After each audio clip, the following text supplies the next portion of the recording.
శ్రీ లక్ష్మీనారాయణి స్వర్ణ దేవాలయం వెల్లూరట. Golden temple, బంగారు దేవాలయం, స్వర్ణ దేవాలయం. తమిళనాడు దేవాలయాలకు ప్రసిద్ధి. కొన్ని ఏళ్ల క్రితం నిర్మించిన ఆలయాలు కూడా ఎంతో విశిష్టతను కలిగి ఉన్నాయి. అలాంటి ఆలయాల్లో ఒకటి శ్రీపురంలోని మహాలక్ష్మి అమ్మవారి ఆలయం. బంగారు దేవాలయం అంటే ఒకప్పుడు అమృతసర్లోని గురుద్వారా అయితే ఇప్పుడు మహాలక్ష్మి అమ్మవారి దేవాలయం కూడా గుర్తుకొస్తుంది. ఇక్కడ స్తంభాలు బంగారం, వాటిపై శిల్పకళ బంగారం, గోపురం, విమానం, అర్ధమంటపం, శటగోపం అన్నీ బంగారంతో చేసినవి. మరి కాబట్టే స్వర్ణ దేవాలయంగా ప్రసిద్ధి చెందింది. శ్రీపురం స్వర్ణ దేవాలయం వెల్లూరులోని మలైకొడి ప్రదేశంలో నిర్మించారు. దీనినే the golden temple of Vellore అని పిలుస్తారు. శ్రీ శక్తి అమ్మ అనే భక్తుడు ఈ ఆలయాన్ని నిర్మించారు. ఈ ఆలయం లోపల బయట రెండు వైపులా బంగారు పూతతో మహాలక్ష్మి ఆలయం ఉంది. ఈ ఆలయం ఉంది. ఈ దేవాలయం వ్యయపరంగా, విస్తీర్ణం పరంగా అమృతసర్లోని స్వర్ణ దేవాలయం కంటే చాలా పెద్దది. ఆలయంలోని శిల్పకళకు అనుగుణంగా బంగారాన్ని తాపడం చేసేందుకు చాలా ఖర్చు పెట్టారు.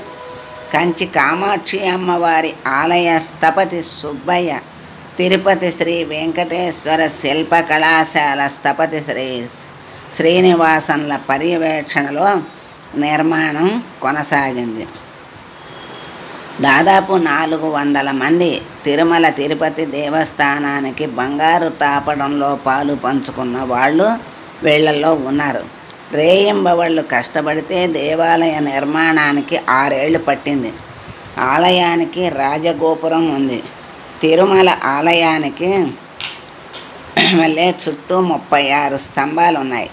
మధ్యలో ఉన్న షాండ్లియర్ పూర్తిగా బంగారంతో చేసింది.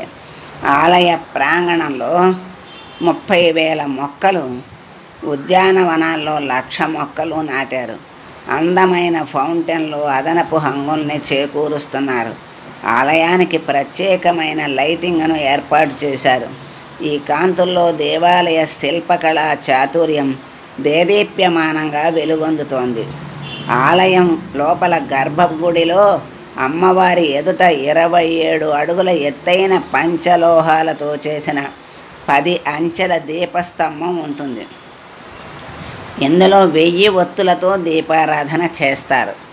ఆకాశం నుంచి చూస్తే ఈ ఆలయం శ్రీచక్రం ఆకారంలో ఉంటుంది. శ్రీపురం స్వర్ణ దేవాలయంలో చేతితో చేసిన బంగారు షీట్లు 9-15 పొరలుగా ఉన్నాయి. దీనిని 1500 కిలోల బంగారంతో కట్టించారని చెబుతారు. ఆలయంలో ఎలాంటి నామస్మరణలు చెయ్యకూడదు.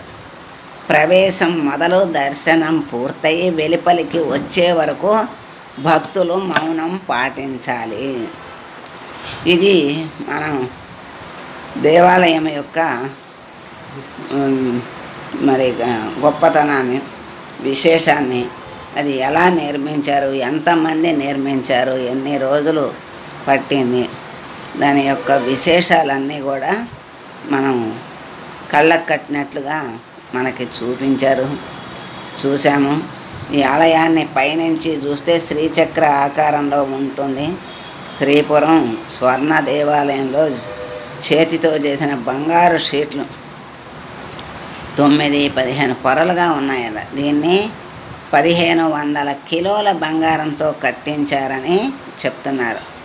ఈ ఆలయాల్లో నామస్మరణలు చేయకూడదట. లోపలికి వచ్చే వరకు భక్తులు మౌనంగానే దర్శనం చేసుకొని రావాలి అని చెప్తున్నారు. సర్వం శ్రీకృష్ణార్పణమస్తు. సర్వే జనా సుఖినో భవంతు.